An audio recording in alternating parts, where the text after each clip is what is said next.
to be online webcasting on Wild Safari Live. We've got 2 broadcasts on the weekend of the 9th and 10th across the United States on National Geographic Wild, Nat Geo Wild. I'm very, very proud to be doing that. It's very deep in my heart, Nat Geo, and it's going to be a great time.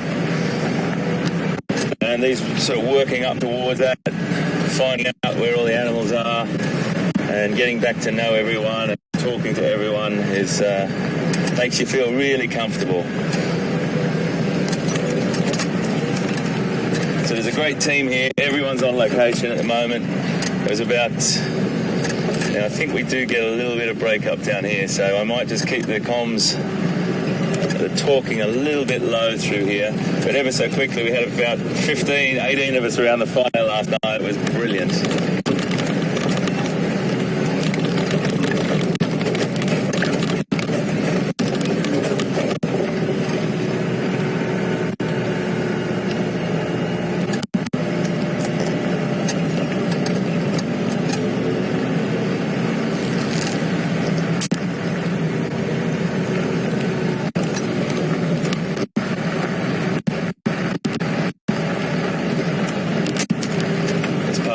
So pretty.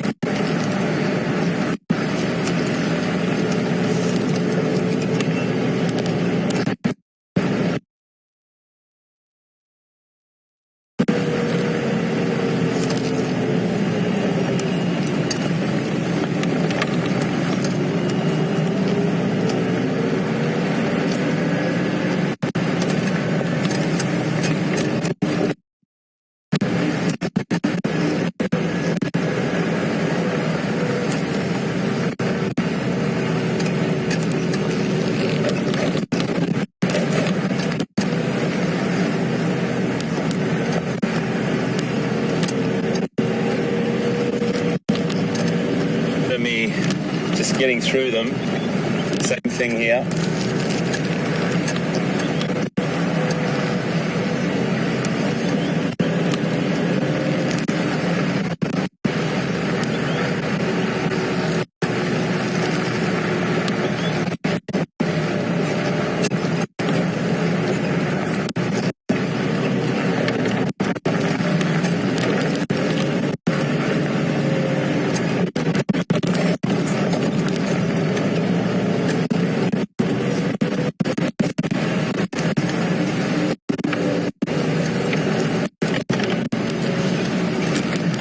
Signal could be a bit jumpy through here, folks.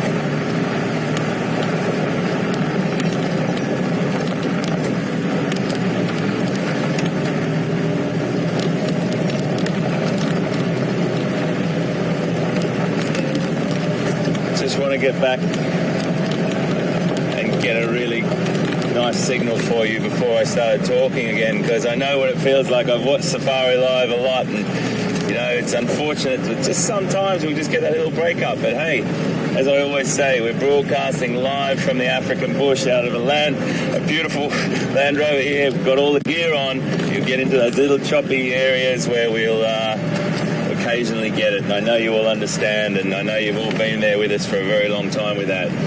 So hopefully we're back nice and strong now. I'm moving back up towards Viatella Dam, and I really like that. This little road through here takes you up, and it takes you right through a very, very nice bit of vegetation. Lots of different species of acacia, and lovely, lovely vegetation through here.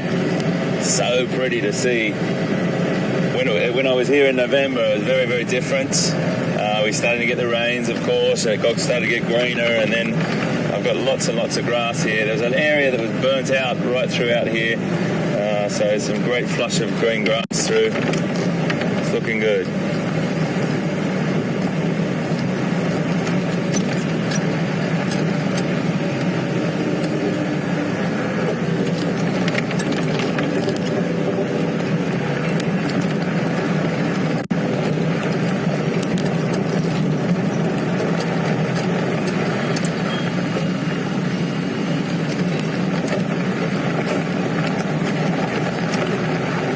Week for Nat Geo.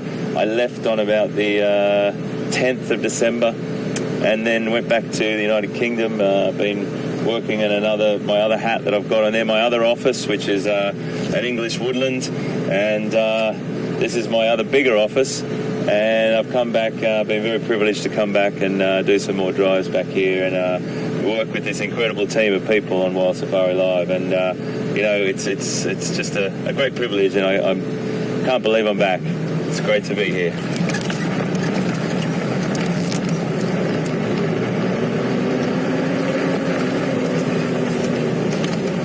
Might break up a little bit here.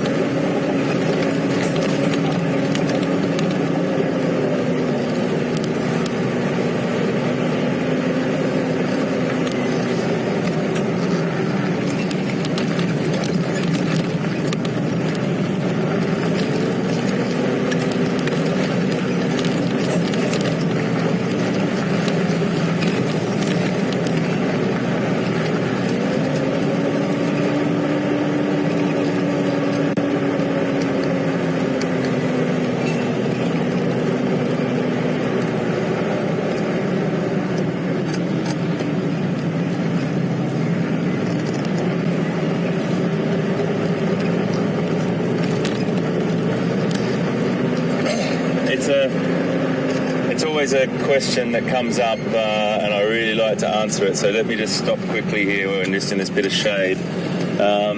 Janet from Boston. Thank you, Janet, and welcome aboard. Great to have you. And I really need to turn to camera to answer this, and I'll be as concise as I possibly can.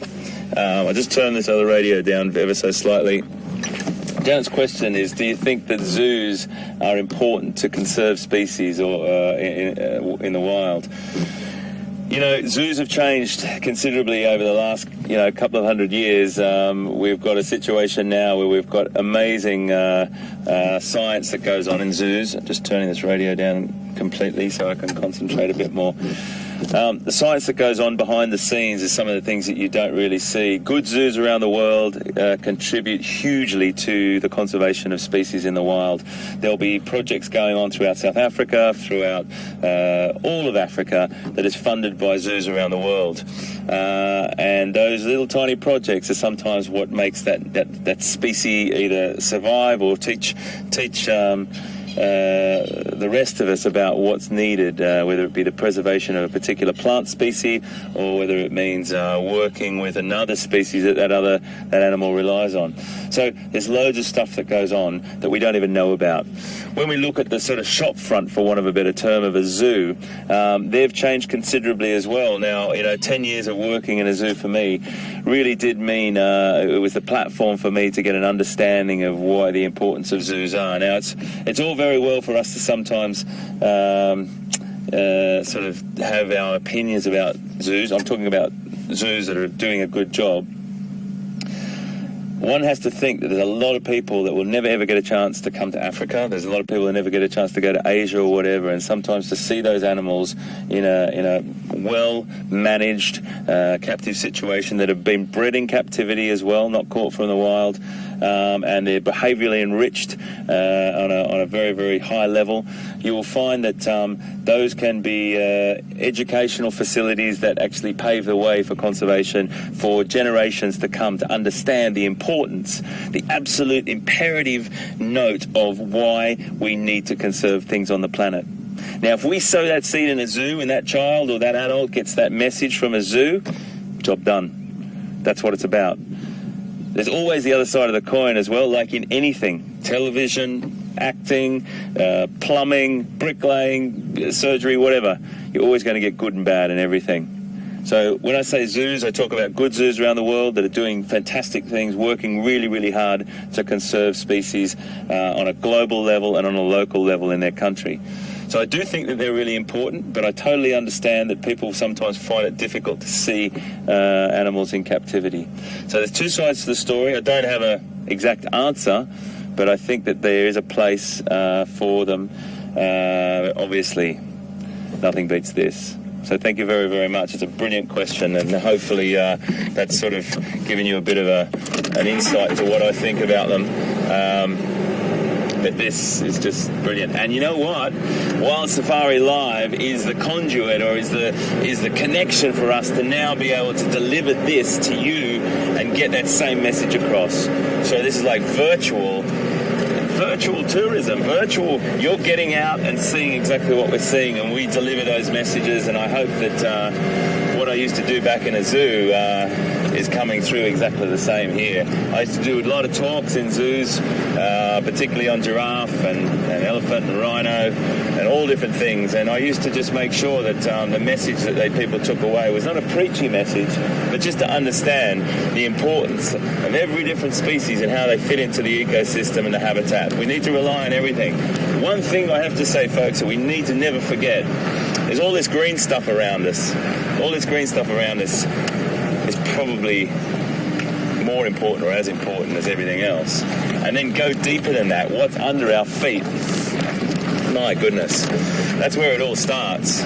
That soil type. That soil that is generating all this beautiful vegetation that everything else is fitting into is nearly more important than everything. So erosion and all those certain controls and the management is very, very important stuff.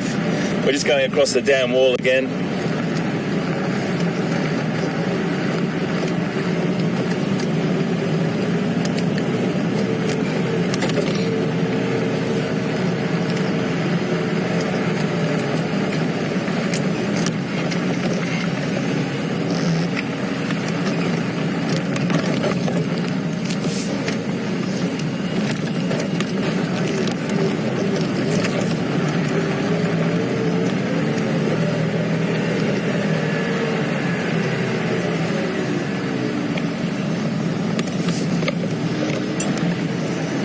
Just getting a few things off Andrew here. Thank you, mate.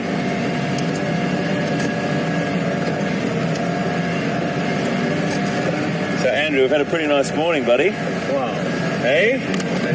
I mean, we've seen, a couple of Nyala females and perverts and some nice, saddlebill stork. And, but wow. 3 lovely cats. Perfect start. Perfect start, mate. I'm just going to head up towards quarantine.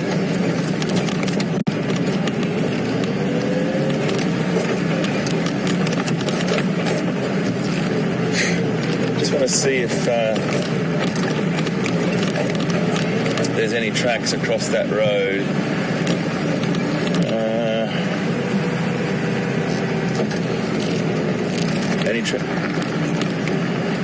Any tracks across that road where I saw that leopard go across this morning.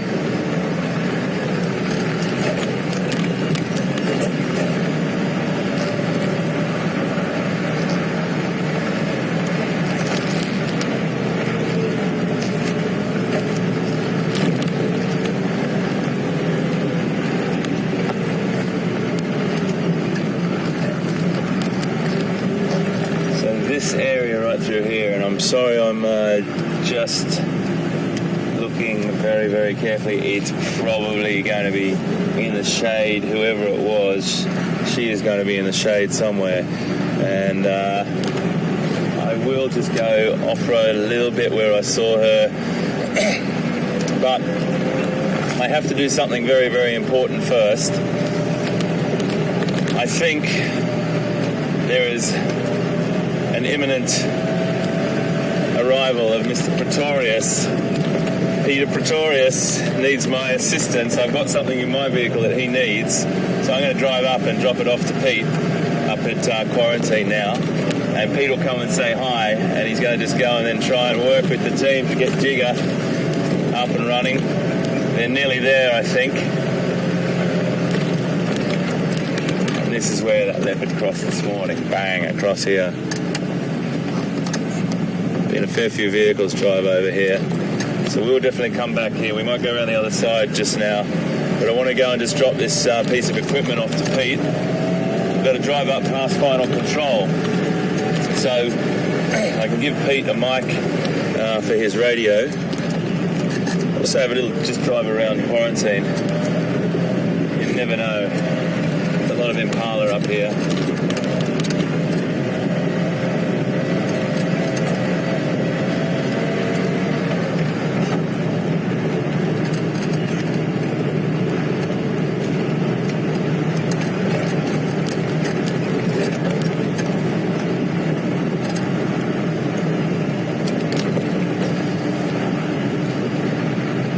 Such a beautiful temperature now, folks. I think it's probably heated up to around, I don't know, 19 degrees. If I was to stop in the sun, this is where we took off from this morning, just over to my right.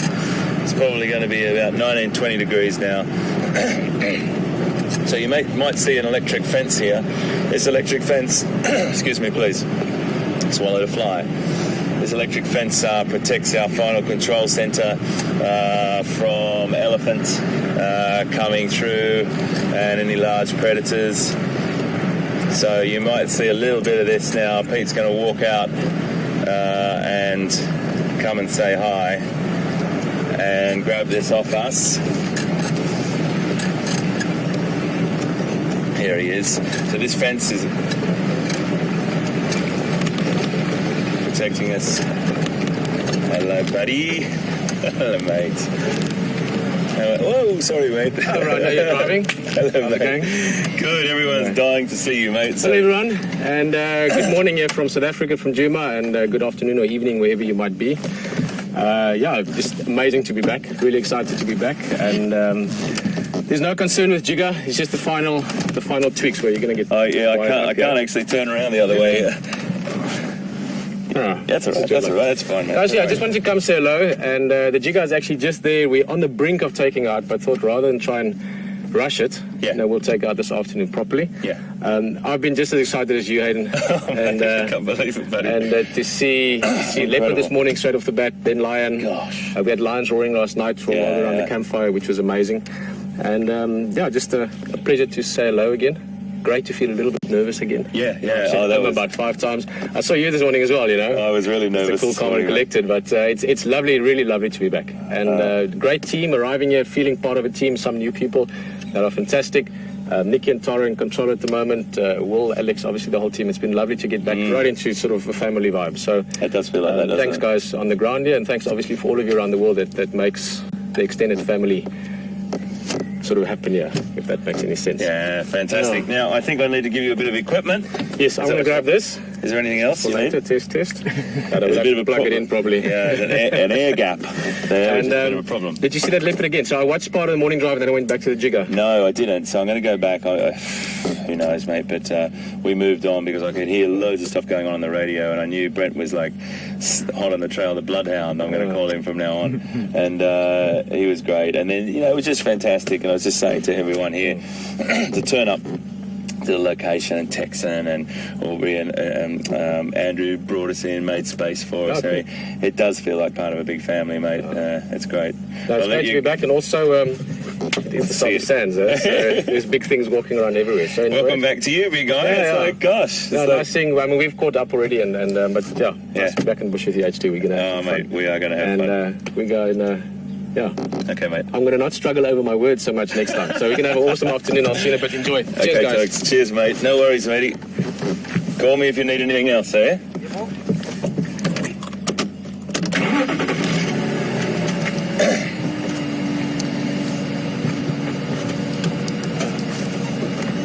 Okay. So that was good to see a little bit of what goes on behind the scenes. And you know what, that's what it's all about. We try and share as much as we possibly can with you. anything that we come across that you don't understand in the sense of what's that tower there for, or what's that there for, please send us a question. Hashtag SafariLive. You can tweet us that question, or you can send us an email at questions@wildearth.tv, and we're always happy to answer anything we possibly can. So I might just go around here through the middle of quarantine. Let's drive along here and then head back down to those dams, because we might see some buffs or we might see some line drinking or something like that. Just going to turn the guide radio back up a little bit. I've just got it in the background there, but I can't quite hear anything. And at this time of the morning as well, things start to go a little bit quiet. It's definitely heating up. We all know that big predators don't enjoy the heat very well. They'll have a tendency to bunker down in the shade at this time. But you know what? I always say this. There is always exceptions to the rule. We've never, ever, the textbooks say this. And, all the guides you talk to, all the specialists, all the scientists, they'll tell you that they see lions hunting at this time of the day or in the heat of the day, leopards hunting in the heat of the day. There's even, of course, cheetah, which is another big cat that I'm absolutely fascinated with and spend a lot of time sort of following and working with in the parts of Namibia. They have been spotted, absolute confirmed sightings of them hunting at night in Etosha. So it always, there's just exceptions to the rule, and I always like to keep that in the back of my mind. Nothing is set in stone in the bush.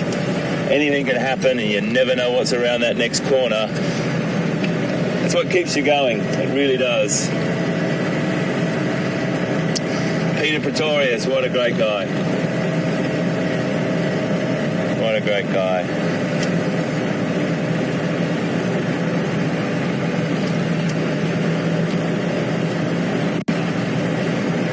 So good to be back in the sands with Pete and the team. And I said it earlier, if you've just joined us and I've never met you before, my name's Hayden Turner, and I was working here on Wild Safari Live in November, December last year on Nat Geo's Big Cat Week, and when we were broadcasting live online for about 30 days up to Big Cat Week with Pieter and Scott as well, and Mark were really giving us some great relief, because it was pretty relentless at one point, and we just did need that one sleep in. And now the team has gotten bigger, and there's more people involved, and everything's just getting better and stronger, and the bonds are getting tighter, and it just feels fantastic. I walked in last night. I can't tell you the feeling of camaraderie and support that I felt, and also to have to say hats off to every one of you watching has sent your beautiful messages and tweets and emails and Facebook messages. I just can't thank you enough. It really does mean a lot to me.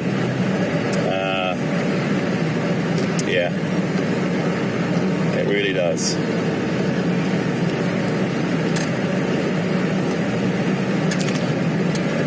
I have to probably give a shout out to my little boy, my son Jack, and my wife, who are watching this morning back in the UK, and that's quite special to know that my boy's watching. And I also want to give a little bit of a reminder to any teachers out there that are watching, and if the time slot, if all our planets align and the time slot works for your class, please get your class to tweet it, or send us a tweet or an email to Wild Safari Live. Tell us the class name and where you are, and a question on anything. To have that connection with the kids is hugely important. And I tell you what, the excitement that I know for a fact when my son's class did it in the UK, and they were just beside themselves to know that we were talking to them live.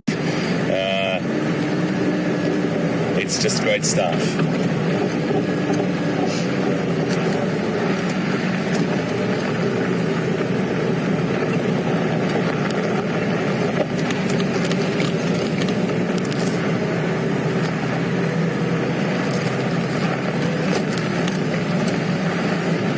Got a question from Kari in Costa Rica. Kari, welcome aboard. So lovely to have you on board. Costa Rica. Wow, have I spent some time there. You live in one beautiful country, my friend. I did a documentary there. I'm going to go up this way, folks. I'm going to come back down to visit the hyenas right at the end, if that's okay. I'll just do a big loop. Kari, Costa Rica. I just spent a beautiful amount of time there. Travelled across with an amazing guide, and we made a little documentary on a fantastic young lady there that was doing great work, conservation work with squirrel monkeys. And you live in a magical country, my friend, so lovely to have you on board. And you want to know, your question is, what do elephants smell like? Well, if you can sort of combine a cattle smell with the smell of horses. You know, there's a very, very sweet smell to horses. I'm not talking about their dung. I'm talking about the smell of the horse itself. It's got a beautiful sweet smell about it. And then you get a sort of a more bovine smell as well from cattle. And you combine that, and then there's this sort of mixture of, I don't know, it's nearly like a herb. I can't quite put my finger on what herb that might be, but if you can just sort of imagine quite fragrant herbs that you might walk through in your garden or something like that, and mix those all together, you will get a waft of that through the bush. And when you do get that smell, it is a really, really beautiful acknowledgement there is elephant around. The dung smells slightly different, as one would expect, but you get that beautiful sort of sweet smell of elephants. And even when I do, I've travelled in India a bit, and I've done a bit of work in India with elephants, and going to see tigers, and you just walk up to that elephant and you smell that smell. It just brings back a lot of memories. I used to look after Asiatic elephants. They're very different to African elephants. A bit smaller ears, different attributes, but we'll talk along elephants. I really would like to. It's a bit tricky, I know, because we haven't seen a lot of elephants, and the guides have all mentioned that the elephant numbers are quite low at the moment here. They've moved back probably into Kruger or into different areas for different vegetation. But I'd like to sort of talk about the history of elephants and take us through a bit of a journey of elephants over the next sort of 10 days as well. Even if we don't see them, we're just talking about little stories. But going back thousands and thousands of years, BC, when elephants were first sort of written into history by the likes of Aristotle, and he was probably the godfather of elephant science, I suppose you could say, and how he really perceived elephants to be something magical. They've got a quality about them that they've been written about for very, very thousands and thousands of years. And later on, maybe this afternoon or tomorrow, we'll talk more about it. But particularly beautiful when you're sort of sitting in front of an elephant to talk about. But here we go. There's a nice buffalo just here. A couple of really lovely boys just here. Just arrive up nice and slowly. We don't want to disturb them. Just gently get them used to the sound of the vehicle before we turn off. So 2 solitary bulls. And this is a good enough distance for us. We don't need to get any closer. We can get a nice picture from here. Both of them are sitting there, a little bit of body in the water. You've got some red-billed oxpeckers on their backs there, foraging through that hair for parasites. And they're ruminating at the moment. Now, I mean, I'm sure a lot of you know, the bovine species or the bovine group of the cattle group all over the world are ruminants, and that is a really efficient digestive system. It's a word to explain their digestive system, and basically it's a several chambered stomach that they have. They have the ability to regurgitate their partially digested food and chew it over again. Hugely efficient digestive system, and that's what he's doing now. He's regurgitated a lump of rumen up into his mouth and is chewing it over again. So these animals have the ability to break down cellulose, which is plant material. Plant material very, very difficult for us to break down with our gut flora or bacteria that we have in our gut. But these guys do it beautifully, and very, very successful. Probably the most successful group, the ruminants, of the hoofed animals. Giraffes are ruminants as well. That's our tallest ruminant, and then you go right down into the small, tiny royal antelope ruminants as well. So they're just chewing their cud. You might have heard that term before. You might have even driven past a bunch of cows in a field near your home or in the countryside or wherever you live in the world, and see those cows doing the same thing. Well, these buffalo are doing exactly the same thing. A couple of solitary bulls that have been either separated from the herd or past their use-by date, I suppose is a terrible term to say, but when I say use-by date, they might have been challenged by another bull and pushed out, and haven't got the ability or the tolerance to challenge that bull again. So they'll stick together potentially. They normally hang out in groups, ones, twos or threes. Sometimes you see them on a single basis, a solitary bull, and I have to say, great opportunity for lion, but you know what? You've got to be a pretty seriously experienced hunter to take down one of these guys. And they are ferocious when it comes to protecting themselves. I do love buffalo. I think anyone that knows me knows I bang on about buffalo a fair bit. I do love being in their presence. I do find them incredibly social and really, really nice to be around, particularly when you're in a big herd. Project SafariLIVE, so important that we can interact with you live, and you can send us tweets to #SafariLIVE, or you can send us questions, emails that is, to questions@wildearth.tv. If you notice, I'm just looking in the screen here, and there's loads and loads of flies, little biting flies buzzing around their heads, but they've got a greater tolerance all over their back there as well. His back, sorry. Just move along, Andrew, just along the body there a little bit. You'll see those swarms of flies. The birds sometimes disturb them, and that's got to be pretty annoying.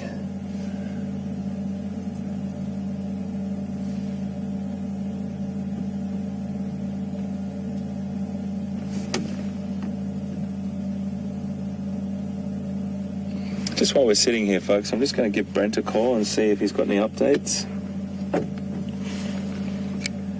Brent, do you copy?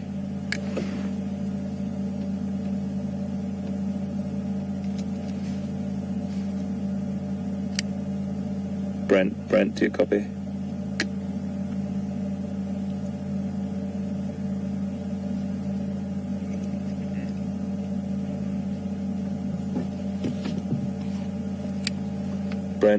Brent, do you copy? Okay, I don't seem to be getting much from him, folks, so we might move on and see what's happening down at Twin Dams, but those guys are really enjoying that little lay there. Really important that we stay a respectable distance from the animals and make sure we don't disturb what they're doing naturally. They've gone there for a reason. They've gone there to get cool and to stay in a location that they can be comfortable in, and we'll just move on and let them be.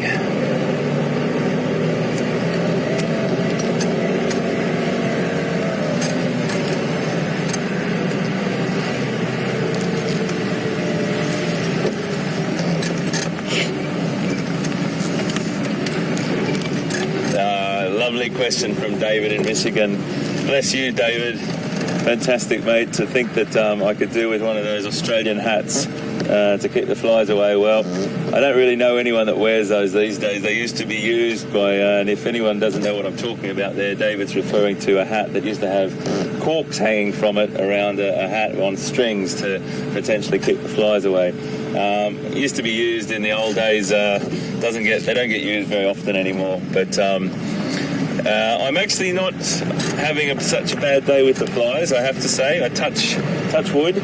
I've got them all over me, but I'm tolerating them. I think my Australian fly tolerance has kicked in. I say that now, David, but I probably will be swinging and doing the fly wave later on. Beautiful weaver nests up there, which I'm sure Scott has showed you. I just want to try and head down to Twin Dams just while we're looking at the time. I've got about just over 25 minutes to go, so let's just do that. If that's okay with everyone, I just want to just head on down, have a quick look, and then we'll make our way back towards final control. It's been a beautiful morning for me, everyone. I really appreciate your understanding and your support, as I said, back in the saddle.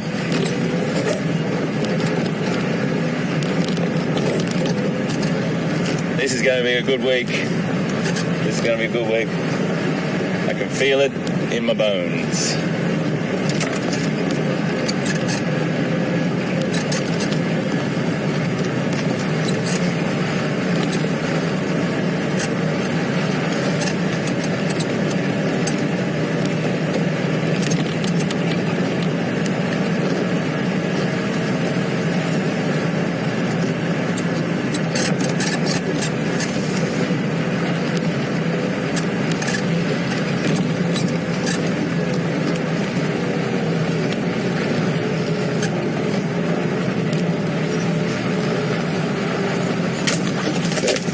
Lovely little herd of impala just up here.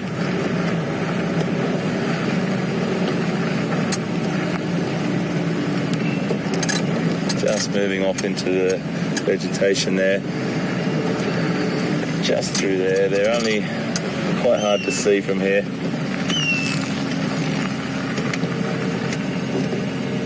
A couple of young, it's a little solitary, a little group of bachelors. Youngsters just there. I think you can get a little shot. Andrew, they're just moving through the vegetation. There's a couple of adult rams in there as well.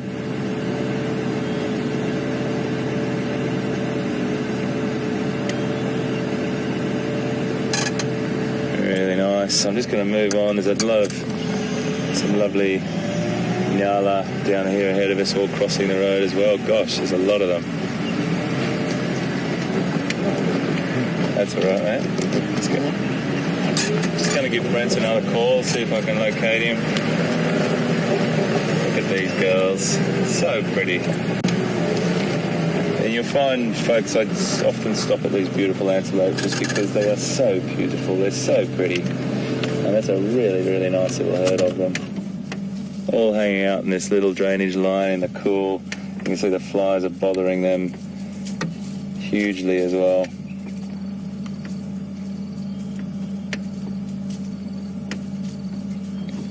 Gorgeous. You see that lovely little stripe down the side that breaks up the body shape in that dapple light.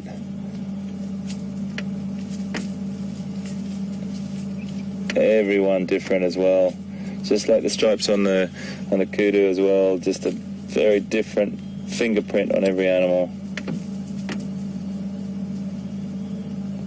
Look at you.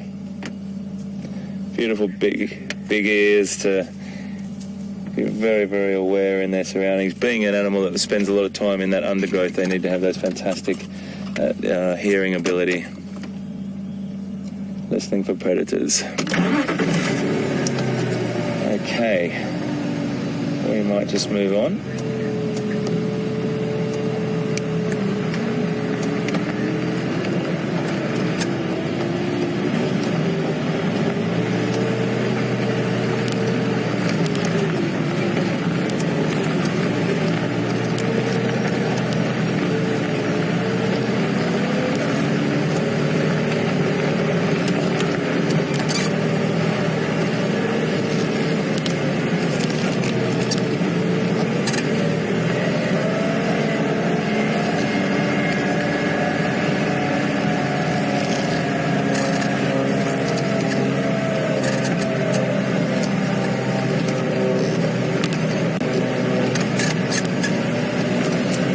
I've got a question from Siberia Zumi.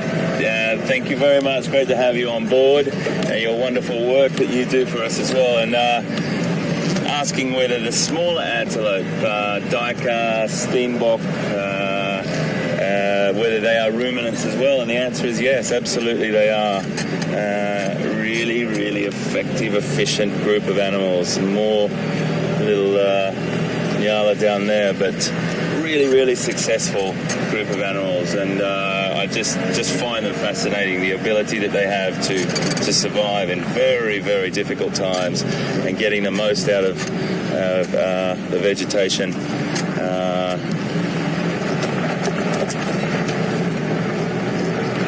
The giraffes are incredible to watch ruminating as well. That big lump of rumen, you can imagine it has to come from their stomach down in their body, down in their torso, and then up their neck. And you see a big lump going right up their neck, and then bang into their cheek pocket sort of there, and they start to chew that over again.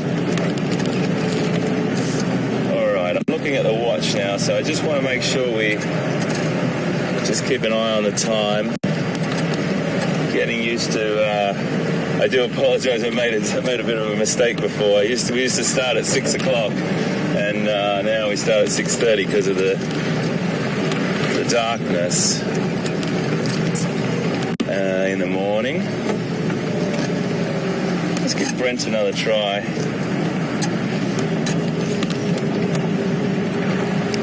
Brent, your copy.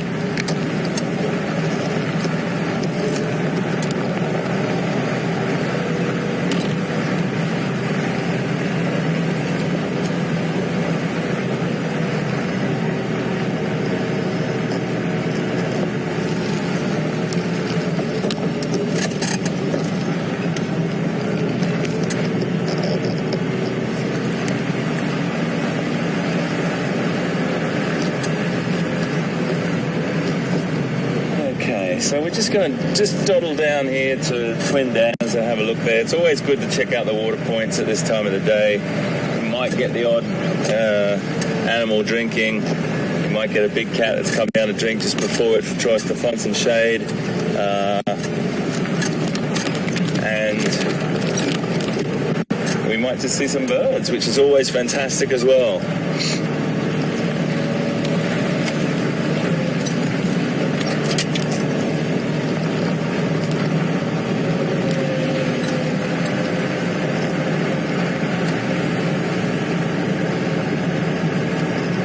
Temperature's rising a little bit, probably up around early 20s now.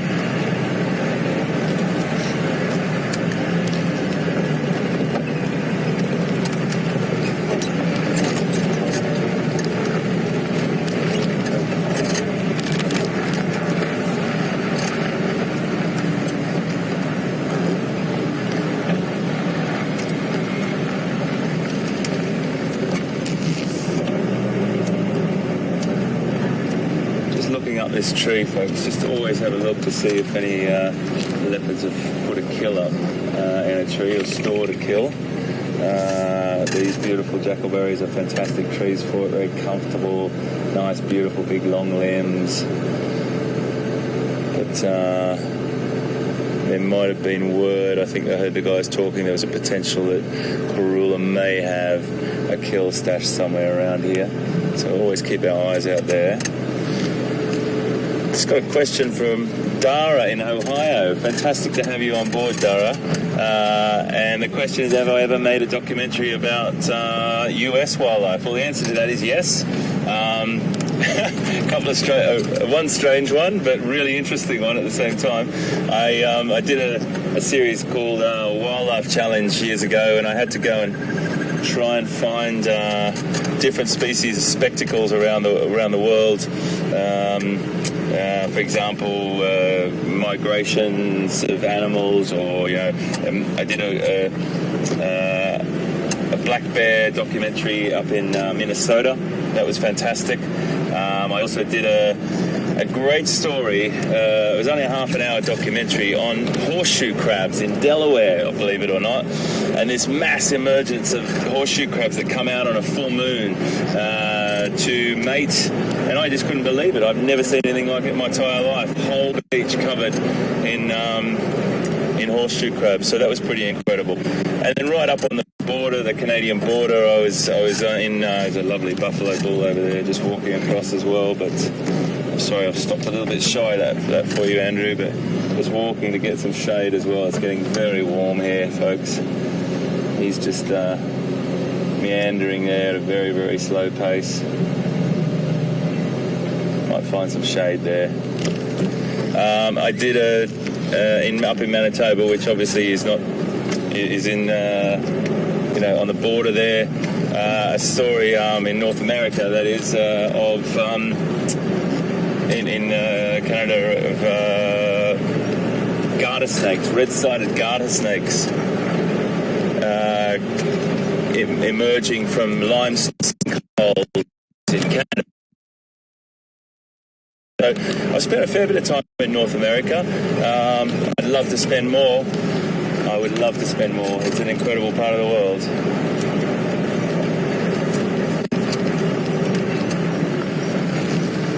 We've got different species of antelope dotted through here. I'm not going to stop at every one just because seen loads of impala, but I just want to give you a bit of a brief as we're driving past.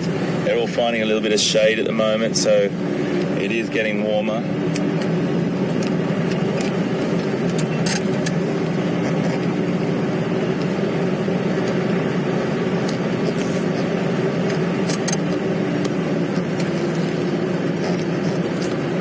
So I had a question also from Riley. Hi Riley, and nice to have you on board. Fantastic stuff, and a good question about what's my favourite North American animal. I'd have to say puma, mountain lion, wherever you are, I suppose. I've got a couple actually, Riley. I'd also have to say wolf, which I've never seen in the wild, which I'd love to see, and I'm absolutely fascinated with bears, but I have a healthy respect for bears as well. When I made that documentary about black bears, I came in contact with some black bears very, very close. So we had a bit of contact, not in a bad way, but I learnt that very, very important species to be very aware of their capabilities. And so I've got those three species, and then just loads of different, there's so much there. There's so many beautiful, beautiful animals and beautiful raptors as well in North America I'd love to see. And the list goes on, Riley. But yeah, there's probably, to see a wolf in the wild. I've always wanted to go to Yosemite as well, so I've never done that before, which is something I'd love to do. Right, we're going to move a little bit faster along this road, and I just want to try and see if we can get to the hyena den, just to see. There's a hyena den that was quite active when I was here last, and then they moved down to a den just below Treehouse Dam area, really. And then they seem to have moved back to this den. So the guys have told me where it is. It's a great den. It's got great access, very easy to get to for us, which is great. It means that we don't have to disturb the animals. We can drive up very, very slowly and just see if they're asleep. They might be in the den. There's supposed to be 2 pups, I think. 2 cubs and an adult female, I think. I'm not really sure of how many animals are there, so we'll definitely have a look and see what we can come up with.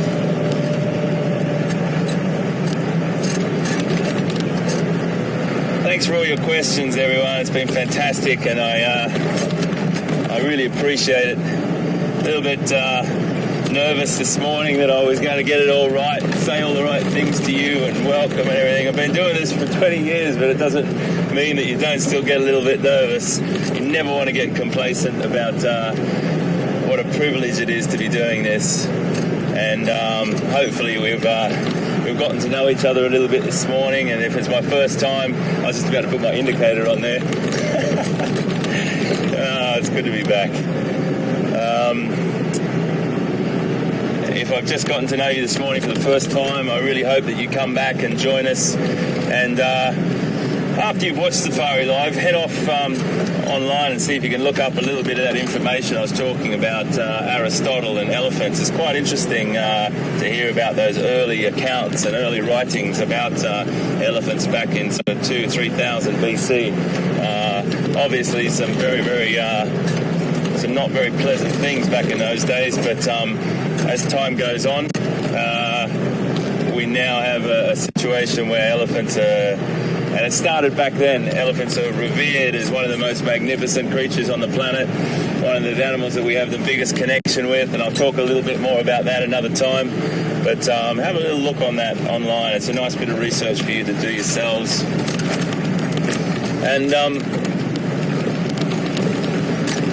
And then for everyone that I do know and that I've been with before, and just so good to be back with you and have Pete to come up and say hi. Jigger will be, I'm sure, back on the road as soon as the guys possibly can. I know there's about 5 brains the size of Texas working on it at the moment, and including Pieter Pretorius, I might add. Pete knows that vehicle like, you know, his own son, his own child, and combined with Peter and Peter Brat and Alex and Eugene and everyone there, I'm sure they're going to have Jigger up and happening as soon as possible. Little troop of vervets just running up trees here, but I just want to get to this hyena den, if that's okay, folks. So we will stop and have a little talk about vervets another time.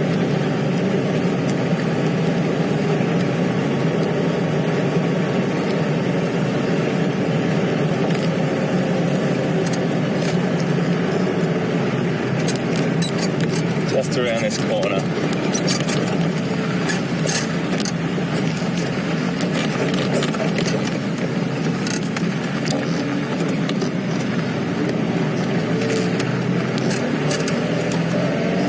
Just a good question from Sandy in Missouri about, hi Sandy and welcome aboard. It's great to have you.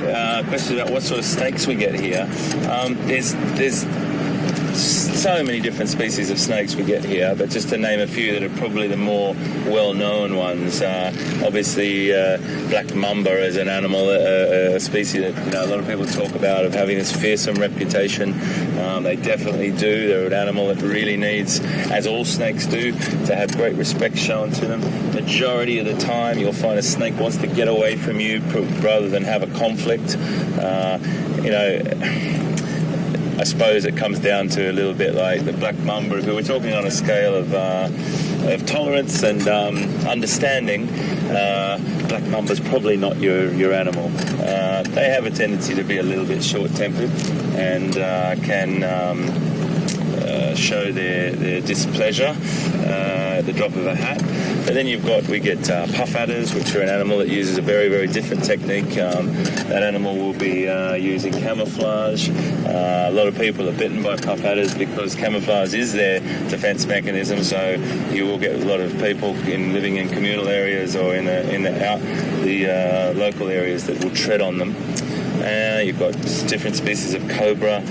You've got different tree-dwelling snakes as well, vine snakes, boomslang, and the list goes on. But there's loads and loads of different. If you're into looking at getting apps for your tablet or your device, there's lots of great. It's a really interesting thing to look up. Now, I haven't got a lot of action here at this den site, but I'm just gonna. I might just reverse back up, Andrew, if that's okay. Just sit and just see. Sometimes when the vehicle pulls out, you get one of the pups will pull his head out. Just moving back around. Oh, sorry, a little bit off the road there. I'm just going to have to reposition this. One of the things I do have to say that, you know, you can never get complacent about snakes. And, you know, one night we were all walking back from supper, and it was a beautiful warm evening, and the famous Will Fox, director extraordinaire and operations director and everything else that Will is with the WildEarth and Wild Safari Live, we were just walking back up, and it was like in a really populated area of the camp, and lots of different little huts everywhere that we were staying in, and there was a spitting cobra just just moving across the grass, and Will nearly trod on it, and I still to this day tell him that I've saved his life. But he'll repay me one day at some point, I'm sure, with something fantastic. I hope he's listening. But yeah, you can just drop your guard sometimes. We were just talking away, and bang, you nearly trod on it. So you do have to be very, very careful. You can't let it overwhelm your time being here, though, because, you've got probably more chance of having an accident on a road than you have getting bitten by a snake out here. So that's just something that we need to keep in the back of our minds. So... they normally use the other hole. Okay, mate. Andrew's just telling me they're using the other hole on the other side, so I'll move around again, and we'll just see what we've got. It's a bit tricky, and I don't want to just keep driving around in the dark, in the heat. So around a bit further, mate, or is it that hole there? Yeah, either this hole or the one there. Okay, yeah, I see what you mean. Sometimes you get a little, peak. I might just drive in there, eh? Yeah. It's a bit of a tricky one because it is hot and you don't know where they might be, but if we drive up here, we might get a little view of one of the youngsters popping his head out. Now you see how I'm driving quite close to the den here. And please don't be concerned about that, because these hyena are so habituated to us. I've had some of these youngsters up so close to the vehicle. They've come right up to the side of the vehicle, sniffing to the point where I thought they were going to jump in the vehicle at one point. But they never would. It's just more of an inquisitive nature that they have. And... it's something that we always take into consideration, that the distance that we have away from the animals. So, I'm just going to sit here for a little bit. You just don't know what could be around the next corner in that den. But you can see that it's been hollowed out and been dug out a little bit more to fit the hyenas in. Now this is an old aardvark den. Most people have either seen a picture of an aardvark or potentially seen one in the wild. I don't know if you've been on safari and you might have seen one. I could actually I could count on sort of just on two hands how many times I've seen aardvark in 20 years of coming to, or 25 years of coming to Africa. They're rather elusive. Fantastic food for leopards. Leopards love them. They're a lot bigger than you think, and they will use these dens, make a den or aardvark home there, and then after that they depart or move on. You'll start to get other animals that'll move in. I've seen everything from aardvark to hyena, wild dog, leopard, using one as a den in Zimbabwe when I was there. And it's just incredible. Lots of different warthog will also use them as a place to escape, and they'll have an intricate network. They'll know all the ways to go down there. So, I've obviously got my eyes on it as I'm talking to you, but we're getting sort of close to time now, so I think it's probably nice just to sit here rather than driving around and just have a little bit of a chat and a bit of a wind down of the morning, a bit of a recap. So we started off this morning just sitting there waiting for you as we watch the mist rising and the sun coming up over the horizon here in Djuma and in Sabi Sands. And for me it was quite a special moment. We'd just seen Karula fly across a road and into the vegetation chasing a nyala, and that to me was a fantastic start to the day. And then We drove along the dam wall and we saw that beautiful line, that Matimba male that a couple of you helped me identify, potentially a Matimba male. And then with the help of wonderful Brent, and all the other guides from other properties around, brought us in to see Q, which has just made my day, absolutely made my day. So I can't thank you enough for experiencing that with me. It's just magic. It's just magic stuff. Look at it.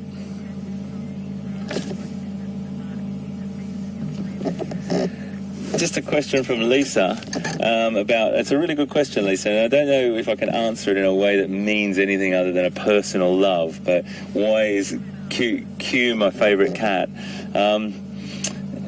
He's the first cat that I saw here, and he's the first cat I saw with a cameraman named Viam, who we both saw together. And today, for that to happen to Andrew and I, be my first cat as well, again with us, as our sort of bond as camera person and presenter works, it's been quite special. There's something about him. I like his attitude as well. He doesn't care. He just walked right past my vehicle one day, so close to me that I could have touched him. Of course I wouldn't, but he was that close. He was in touching distance, and that's what makes him so special. He's got beautiful markings as well, so really special markings down his spine and stuff like that. But just to round up, folks, I just want to say thank you to all of you for having me back, and I want to thank everyone that's helped on this morning, Nikki and Tara in directing this morning, and Will, and everyone in Final Control, and Graham and Emily that are down here as well with their beautiful kids, and we've got the whole team, all the presenters, Scott and Mark and Brent and everyone that's been here, and Stefan, wow, what a guy. And now Pete Pretorius is there getting the jigger ready to go. So it all feels good. It feels fantastic to be back. Remember, if you've got questions for us, it's #SafariLive if you want to tweet, and questions at WildEarth.tv if you want to ask them during the broadcast. But come back this afternoon. It'd be really great to have you on board. As I said, if I've just met you for the first time, can't wait to have you back. If you're a regular Wild Safari Live participant, you guys are always welcome. Everyone can get on board this, and please share with as many people as you can, and I can't wait to be back with you. It's just brilliant to be back here. And Andrew, thanks so much, buddy. It's been fantastic, mate, to have you on board this morning, and all the wonderful people that's brought this together. It's good to be back, guys. It's just fantastic. And I tell you what, you never know what's around the next corner. See you soon, guys.